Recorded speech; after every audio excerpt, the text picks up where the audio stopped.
be a sponge, and then bring the juice.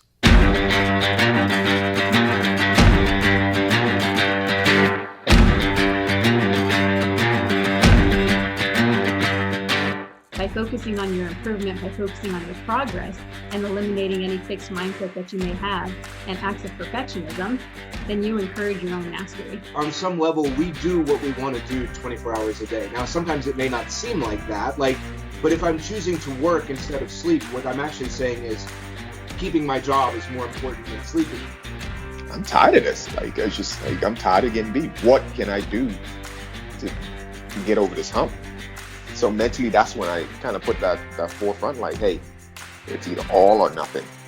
I like to put failure in quotations because I don't believe that failure is true failure if you're looking at it with the right mindset. The truth is, the journey to greatness is hard. It takes time, it takes effort, it takes focus, and every day you have to decide what you value, what you want to pursue, and what you want to achieve. And if you dig deep enough, if you push hard enough, we all have what it takes to be great.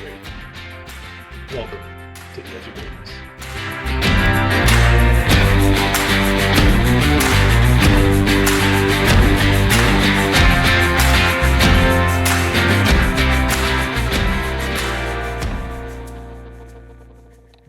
Hello and welcome back to another episode of the Edge of Greatness podcast. I'm your host, Charles Schultz, and today I'm joined by a very special guest, head baseball coach of the University of Charleston, West Virginia, and founder of the Culture House, Robbie Britt. Robbie, thank you so much for joining me today.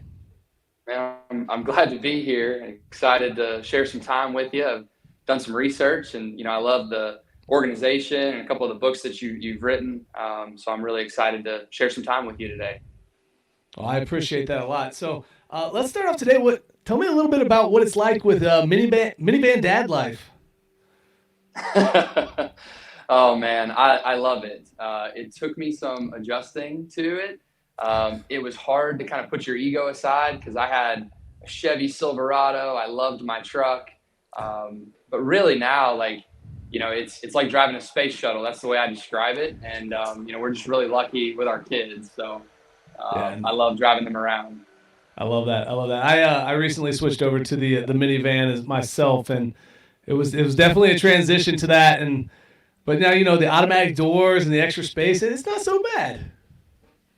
Not bad. It's got a little cool box where you can keep some drinks cold. You can open up the trunk and let the kids file out. So, man, it's been awesome. Well, that's awesome. So tell me a little bit about what leadership and culture has drawn you in so much. Why those two things? Oh, man, that's a great question. We could probably go for a couple hours just on that.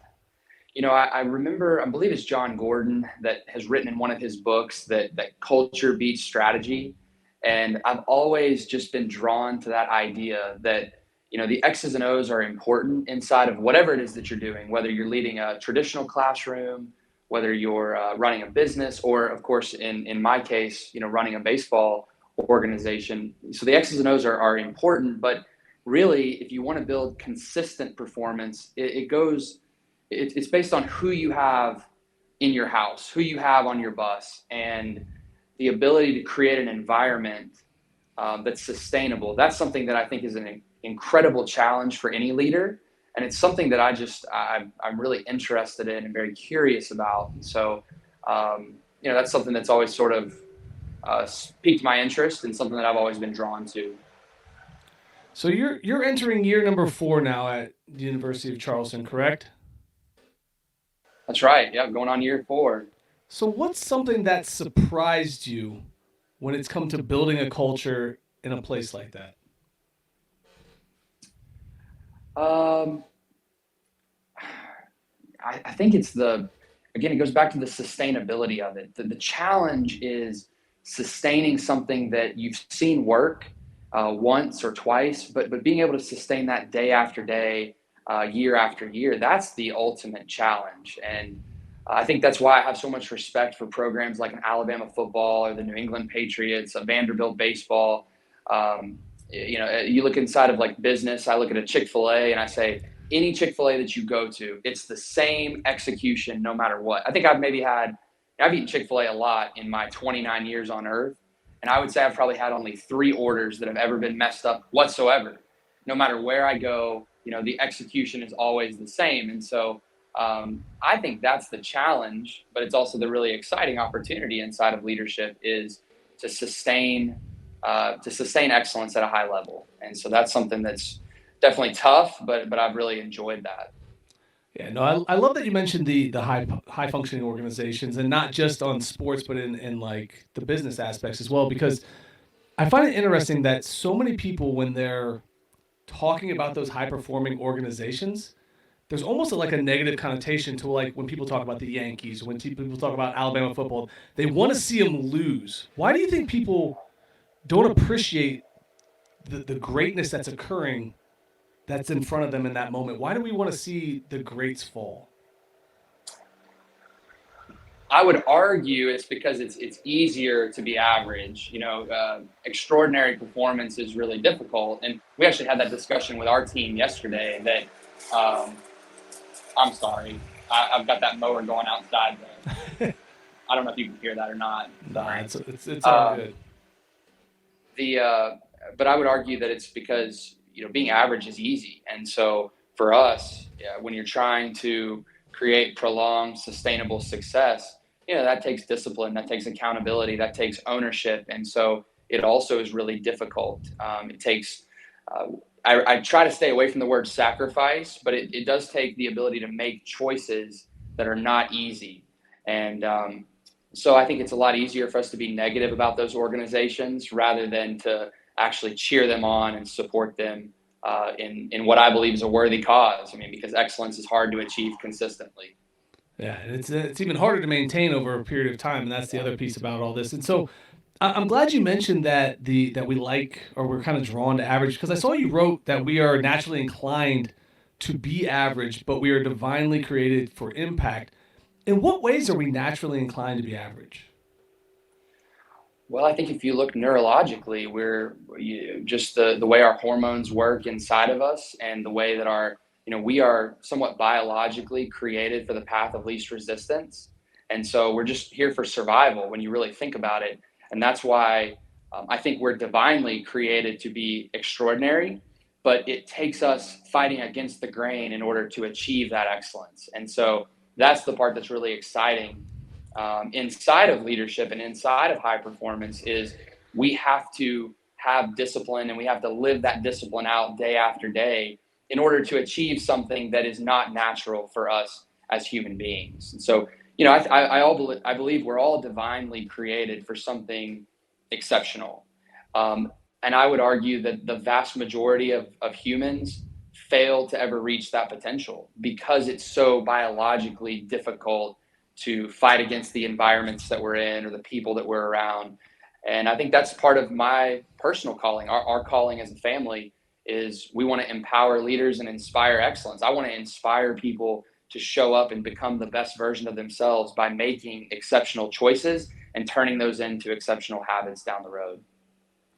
That might be one of the coolest explanations of greatness that I've heard somebody have on this show. I love that idea that we have to fight against the average, and that we all have, because I believe we all have greatness within us. And it's a kind of a similar idea that we can all become great. We can learn those skills, but we have to tap in and believe that we can do it. And then we have to follow the patterns to achieve that excellence. We can't go off the path. So what are some ways that you get yourself back on track when you find yourself slipping into average? Oof. Yeah, well, so I just started 75 hard for the last couple of days here. And so I'm in the very early stages of it. But honestly, the reason why I'm doing that is for the very question that you just asked. I'm sitting here teaching our guys in the baseball classroom about discipline and about accountability and about holding yourself to a high standard. And so if I believe that mental toughness is a skill that can be developed, well, I sort of want to go into the lab, the personal lab, and put myself to the test. Can I wake up every day and drink a gallon of water? And can I make sure that I get 2 workouts in throughout the day? Like that in itself, with 3 kids and running an organization, how challenging that is. So, I would say you have to put yourself in tough situations, and you have to make yourself make difficult decisions. And so I think the phone is an incredible resource for us in terms of creating organizational and time management components or pieces of the puzzle for our schedule that can help us to make better choices. So, there's an app that we have our players log on to called Habit Share, where you can hold each other accountable for habits that you might have in your life. There's, I think things like setting reminders on your phone, obviously the calendar is really important, things of that nature that allow you to make choices easier for yourself. I know James Clear talks about that in Atomic Habits. It's like, just make it the path of least resistance in terms of upholding your habits. And, so for me, when I feel myself slipping to average, I have to sort of recommit myself to the standard of excellence that I have in my daily life. And that's easier said than done. Oh yeah, for sure. I would agree. And it's interesting. I was just talking with somebody earlier about the when it comes to habits, how do we create the good habits and break the bad ones, and creating that reward system and making them easy is a big part of that. Like, we want that immediate gratification that we're doing something well. And the hard part is all the good habits that we try to create don't have that immediate feedback. So we need those positive loops to be created by either somebody else that's in your circle or somebody who's helping you kind of go along with the journey. So I love the idea of the app, especially with how connected we are to the phones anyway. That's a beautiful thing. I love that. Did you always know you were going to be a baseball coach? No, I knew I wanted to coach since I was about 12 years old. But it was sort of based on the season that we were in. So, baseball is actually probably my least favorite sport of the ones that I played. Football, basketball, I played tennis. Like, there's a lot of different sports that I love and I'm very passionate about. Baseball was just the one that I think I was able to play in college. And so, I wouldn't say I was athletic, but I had a chance to play at a Division III school. And so that's just kind of the natural course that my career took. But, inside of that, like, I think I could coach anything. I really believe that. And of course there's going to be challenges in terms of the X's and the O's, but I think if you're a great coach and a great leader of an organization, like, you can coach anything. So, my wife and I, we talk about that all the time. Like, could I coach basketball or could I coach football? And, not trying to take anything away from those guys, because the X's and O's, the execution part of those sports is really challenging. But I think leadership is leadership. And so when you're leading people first and process second, I think as long as you do a good job in those two areas, you get a good product at the end of the day. No, I would 100% agree. And I find myself in that same boat where I believe no matter what the sport, I can help people get more out of themselves. And that's the power of a good coach is, can I get my kids to want to play harder, play longer, do more, commit themselves to the excellence? And I think that's a big part of the challenge. Speaking of challenges, and when you think about building a leadership group, a lot of people don't understand the challenges that baseball in specific has, because at the college level in particular, you don't get a lot of funding. You don't get a lot of resources. You end up with minimal staff in a lot of cases. But it seems that you've put together quite a good-sized group of leaders. And I'm curious, how have you been able to build a staff with the limited resources that you get when it comes to being a baseball coach? Well, I think I'm pretty sure it's Rory Vaden, who's a speaker and a publisher and author. He wrote Take the Stairs is his book. He says that you're best equipped to help the people that you once were. I think that's his line. And I love that line. And so for me personally, like, I remember being 21 years old, being a Division III player, a Division III assistant coach. And I was just looking for what we call the front door opportunity. Like, I was just trying anything to get into the profession. And so I was fortunate that Jim McGuire at Middle Tennessee took a shot on me as a director of operations. I worked into the volunteer assistant role. And over those 3 years that I was with Mags, developed more responsibilities each year. But now on the head coaching side, I always said if I got an opportunity to run an organization, I would try to help people have their front door opportunity. So we've just been creative in looking at, hey, what does our program need? How can we best serve our student athletes? And is there a market? Is there somebody that's looking for that opportunity? So, for instance, our director of sports or baseball analytics, her name is Abby. She's a sophomore.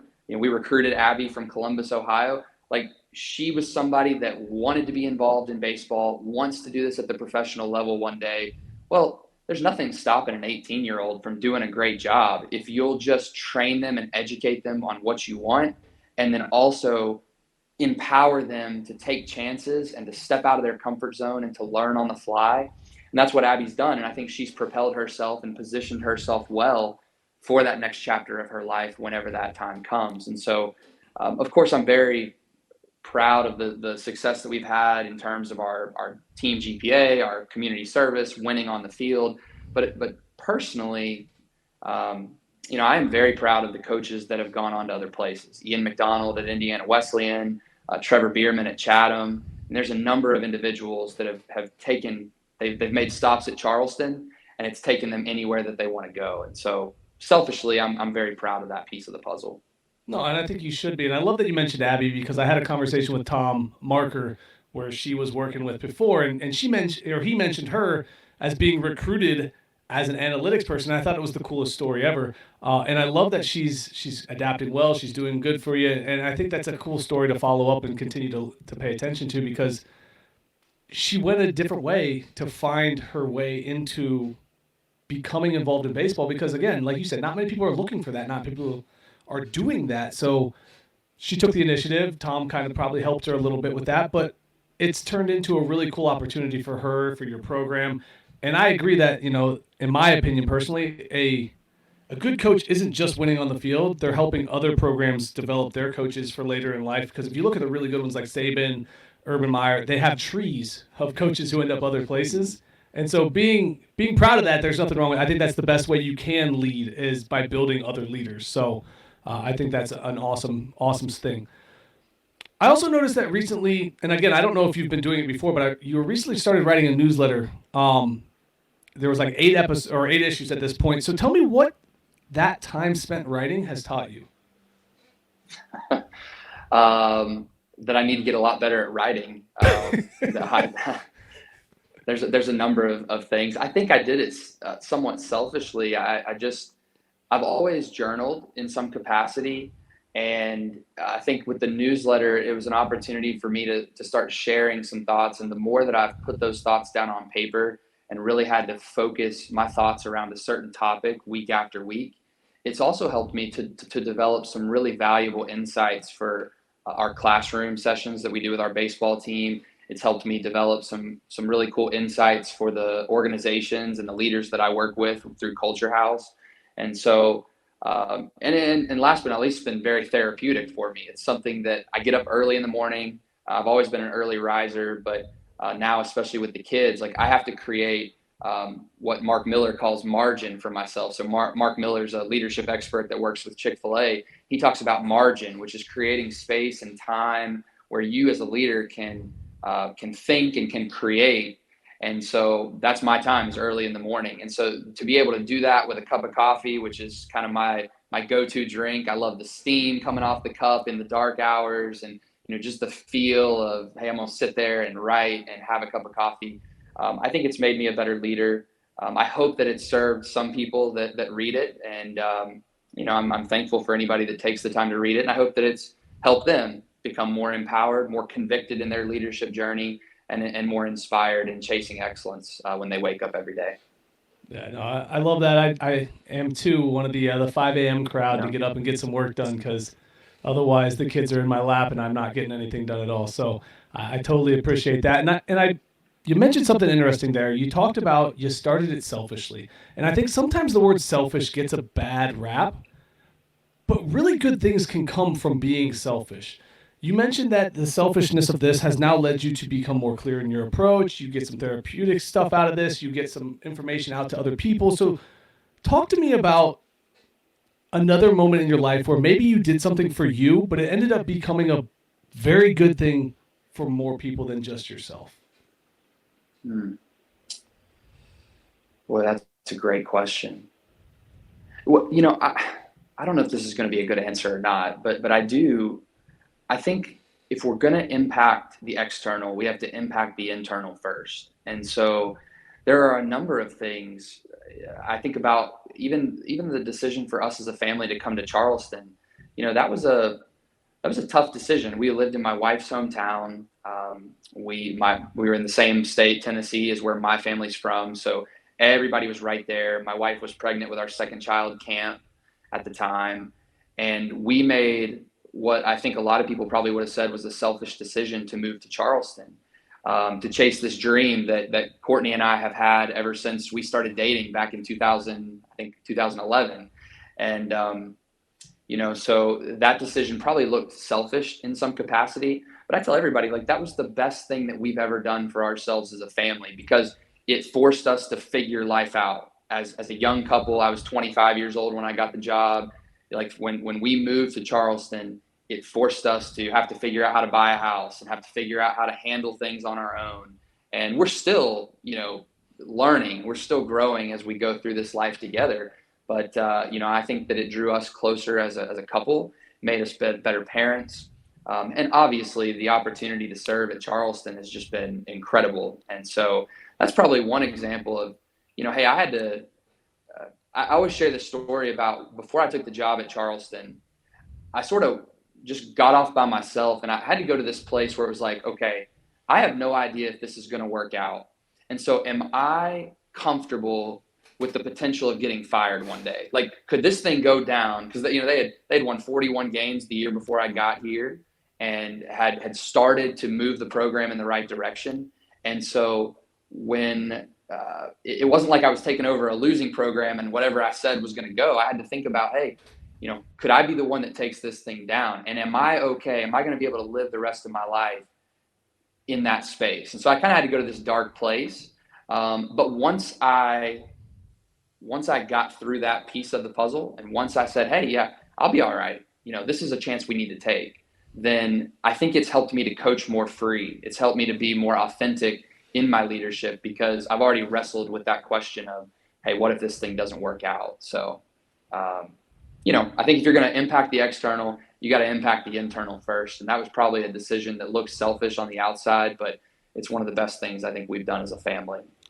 Yeah, no, I think that's a great example, and it makes me think of another thing that that you mentioned recently that I saw is a lot of people have a hard time with change. They have a hard time choosing a new path or picking a new direction, and it's scary.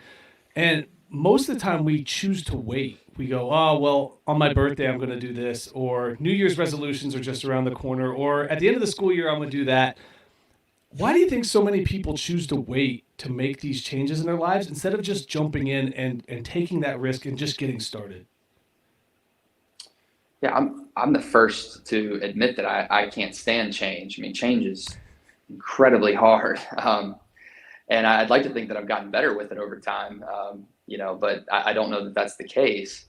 I asked our team this question last night, and maybe you can build on top of it and shed some light that we didn't cover. But I said, why do you think people are scared to uphold the standard? Why is the standard so hard for people to uphold? And, people said laziness and lack of discipline, all the prototypical answers. And then, somebody kind of got to the point that I was going to make, which was fear.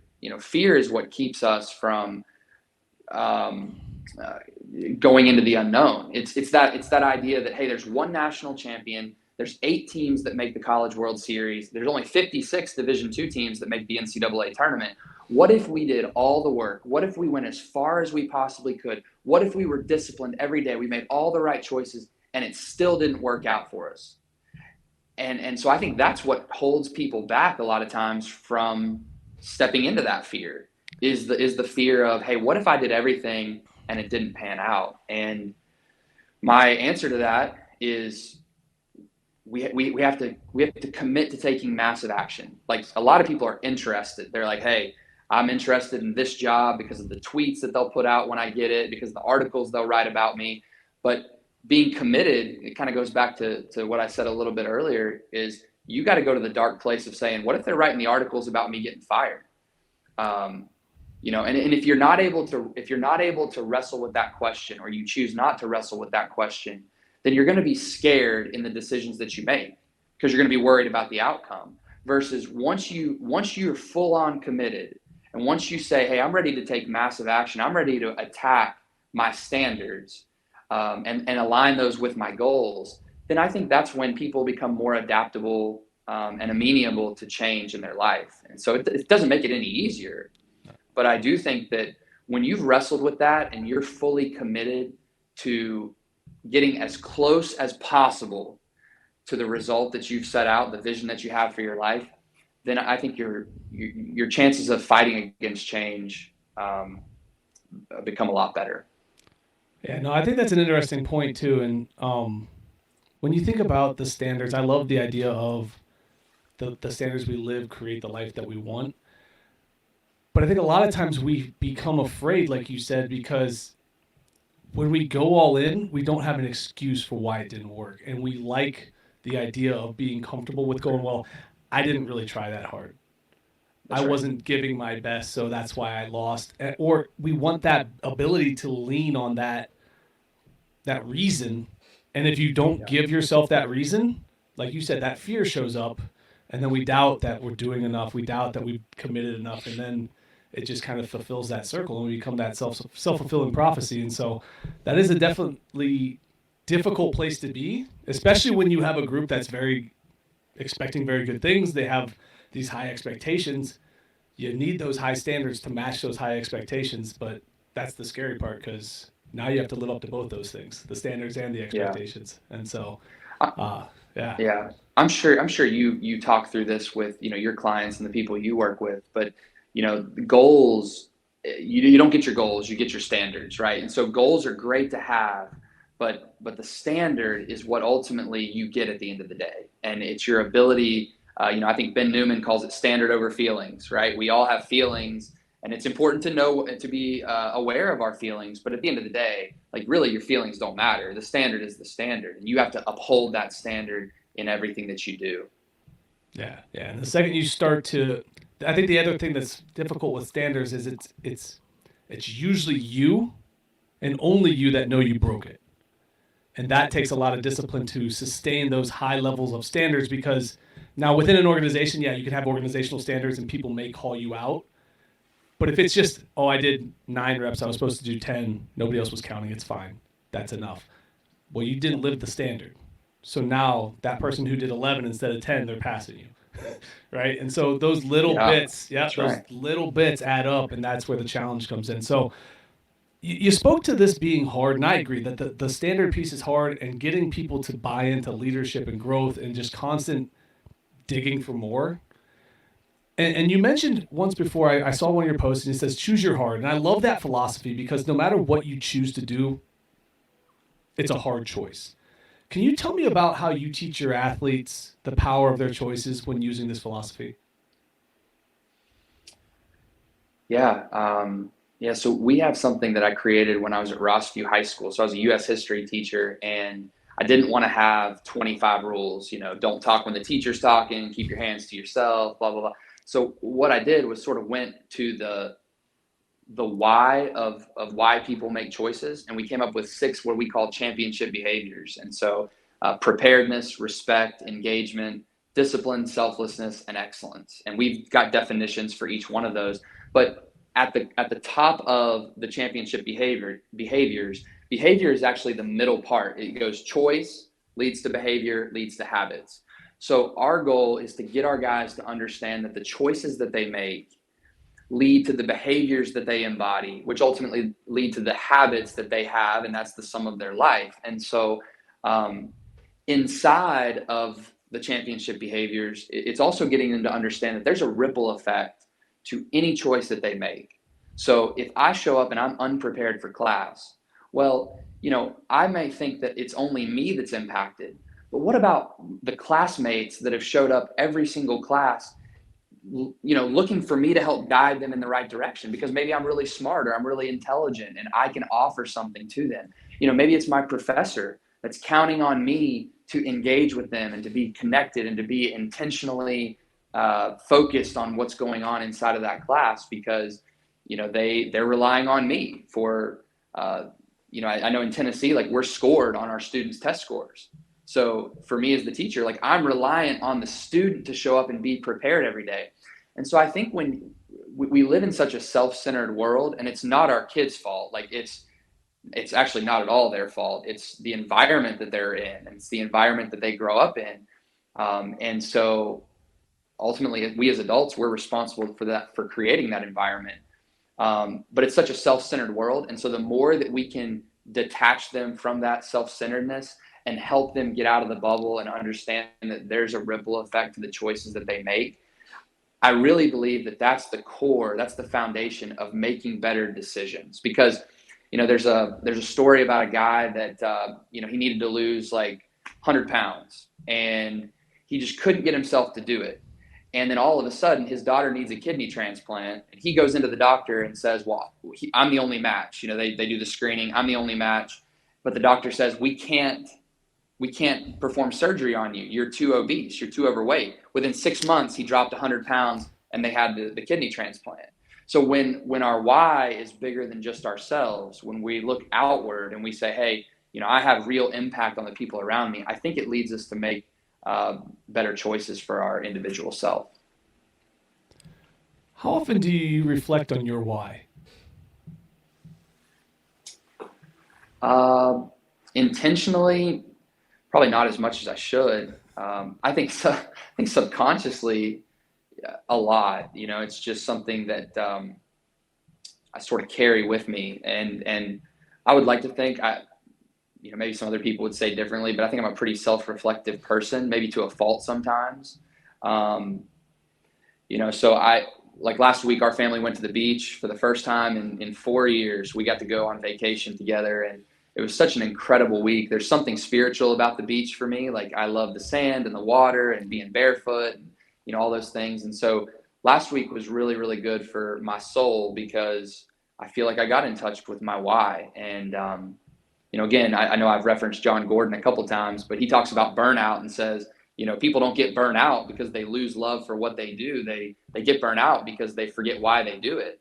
And so, I think, again, creating margin for yourself as a leader is really important to maintaining that why. And, luckily, and I'm sure you've done the same thing with Edge of Greatness, but Culture House and the mission statement that we have of empowering leaders and inspiring excellence, that is our family's purpose. That's our family's kind of mission statement, my why, if you will. And so I'm lucky that I get to look at that a lot. And I think that has definitely helped in kind of keeping that on the forefront of my mind. So where'd you come up with the name Culture House? Why that direction? I think I was 23 years old. I was at Middle Tennessee State, volunteer assistant. And I think I was in my studio apartment. I had this it was an old office building that had 3 little mini offices. So it was like tile floor, cinder block walls. You could stand up from your bed, turn around and cook the eggs at the stove that they had. I mean, it was tiny. And I was just sitting there one night and I started thinking about, great cultures are like a strong house. They can look great on the outside, but with a really weak foundation, the lightest breeze can knock them over. At the same time, we all know those houses that don't look great, but they have an incredible foundation, and tornadoes will go through and it won't touch the house. And so I sort of drew this picture, and it was the idea that people are your foundation, and then there's pillars that you have that are kind of your core values, and the windows are perspective, and the roof is kind of like your ability, your resiliency, your ability to overcome adversity. And so I just sort of took a house and looked at different pieces of it, and sort of pinpointed things that go into culture. And from that point, we developed the idea of Culture House, and it's just always kind of stuck. And so now, it's something that I use as kind of an opportunity for me to work with leaders and organizations and other teams and try to help them grow in their leadership journey. I love that. I love that. So how do you balance implementing the X's and O's of baseball and building a powerful culture with the limited amount of time that you get to interact with your athletes? I think they go hand in hand in terms of culture has to lead strategy. And so, again, going back to our championship behaviors, inside of our baseball classroom, when I'm able to have, we have about 50 players in our program and we have 10 coaches. So 60 people in our organization. If I can get the vast majority of 60 people to show up prepared, meaning with the appropriate materials, with the appropriate mindset, and they get in class and they're engaged with us, I think they're more inclined to remember what we're teaching them in terms of bunt defense or first thirds or whatever it might be. And so I think the more that we've been able to develop a culture of trust, a sense of belonging, a sense of what we call shared purpose, which I think are three of the core pieces of developing a great team culture, team concept, as we call it. I think that you're able to then emphasize the X's and O's, even if you are cut short on time, which of course many times we are with the NCAA rules. So, I would say that culture has to lead strategy, because if not, then you're not going to have either the right people or the right mentality when you go to teach the X's and O's. And so there, and I don't want to get this backwards. There are great teams that have terrible cultures, but I think a lot of times if we really dug deep on those teams, they're one-offs, meaning they're one-hit wonders. Like, they're going to have a great year because they just hit it right. All the talent, the team comes together. Maybe they come together against the head coach, right? Which I ask myself that question sometimes, like, is our team winning because of me or in spite of me? And so I think, like, you can have some one-offs without great culture, but I think if you want sustained success inside of whatever your organization is, culture has to lead strategy. No, I would agree with that. So what's your approach when you have somebody who's struggling to buy into the culture? For me, it goes back, I think a lot of it comes back to the level of trust that you have. And this is not a Pollyanna, like, oh, we should love one another. And because I think trust comes in a lot of forms and fashion, as too does love. I think love is really, like, we've defined love as kind of your care level. It's your respect that you have for one another inside of your environment.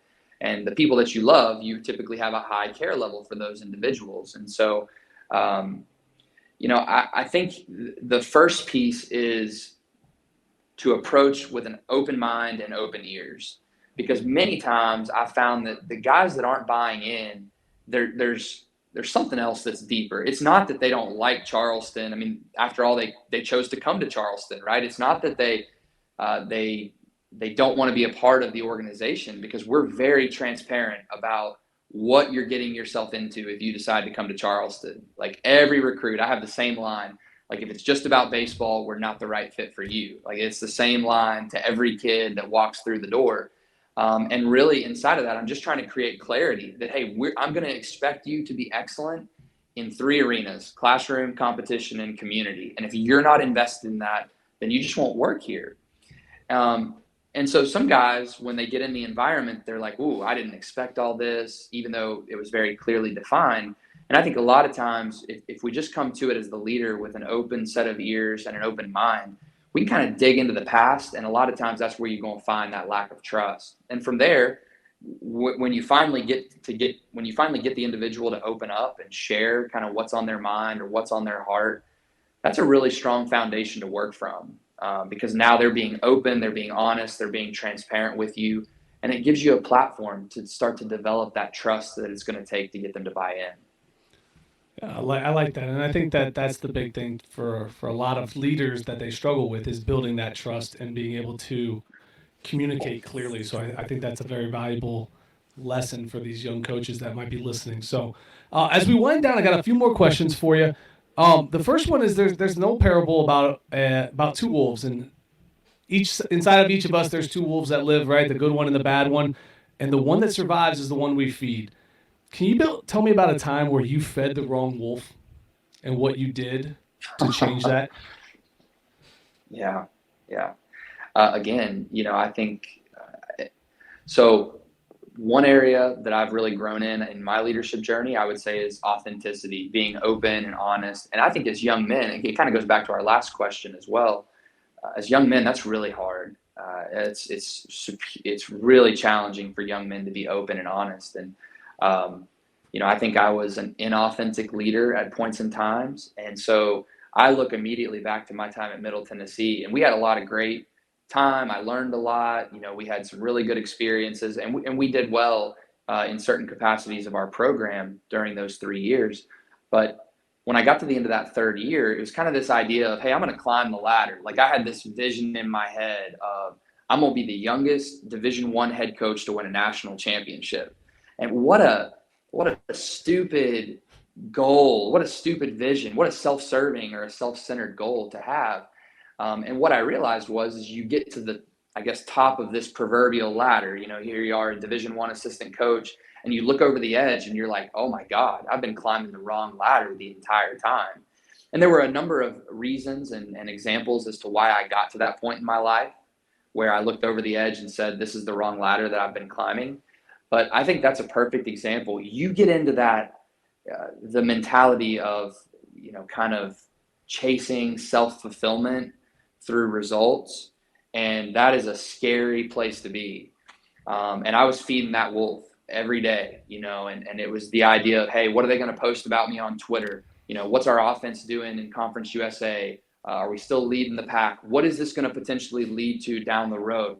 What jobs are coming open? And there was this constant insecurity that I was, I guess, feeding into every day with my self-talk and with my mindset. There was a little bit of probably imposter syndrome too.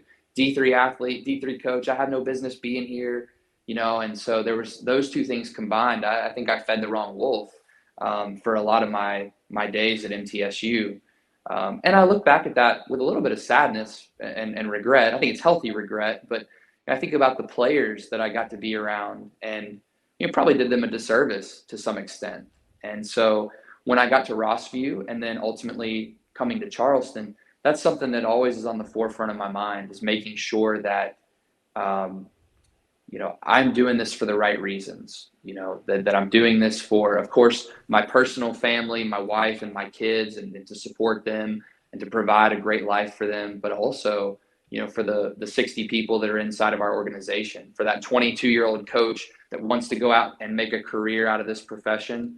I want to make sure that I'm serving them every day. And for, the players that we have in our program that want to win a championship, want to go to the College World Series, want to graduate, you'd be amazed. Charles, I'm sure you know this, but there are still people in our organization today that when they graduate from Charleston, they will be the first college graduate in their family. Like, that is incredible in 2022, that that's still a reality, but it is. And so I should be serving them and challenging them to make sure that they stay committed to doing something that's going to change their life forever. And so I think I try to feed the right wolf now. Sometimes you're unsuccessful. It's hard with all the distractions, but that's definitely something that's developed over the course of my career. Yeah, no, I appreciate your authenticity and transparency with that story, because I think a lot of us struggle with feeding the right wolf because it looks like the right wolf. It's hard to tell the difference sometimes until all of a sudden it's in your face that, oh my God, this was the wrong one. And by that point, you have to fight it off and go a new direction. And that's a lot harder than feeding the right wolf from the get-go. But like I said, it's a challenge that we all deal with, and I appreciate you sharing that story. We're going to finish up with some lighter stuff here. So let's go in, since it is October, what's your favorite part about playoff baseball? I think that this may be an unpopular answer, but I think because it reflects college baseball a little bit more, you start to see people run a little bit. You start to see people pitching a little bit more intelligently.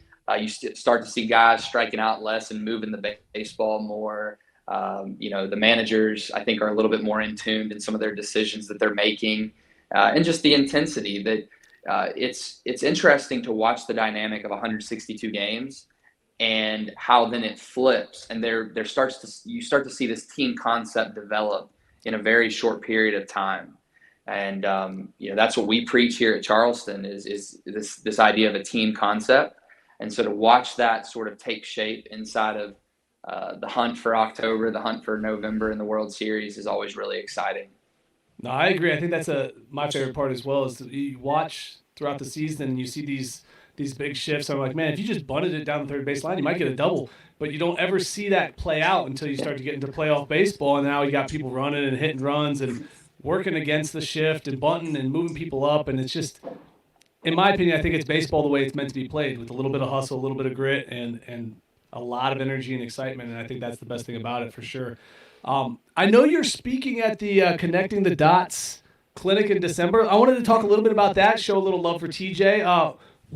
How did you get hooked up with going to that event, and what are you going to be talking about when you get there? Yeah, no, I know when we reached out on Twitter, I was excited to get to share the stage with yourself and to learn from you as well. And so TJ was at Maryville College, which is my alma mater. So that's where I played.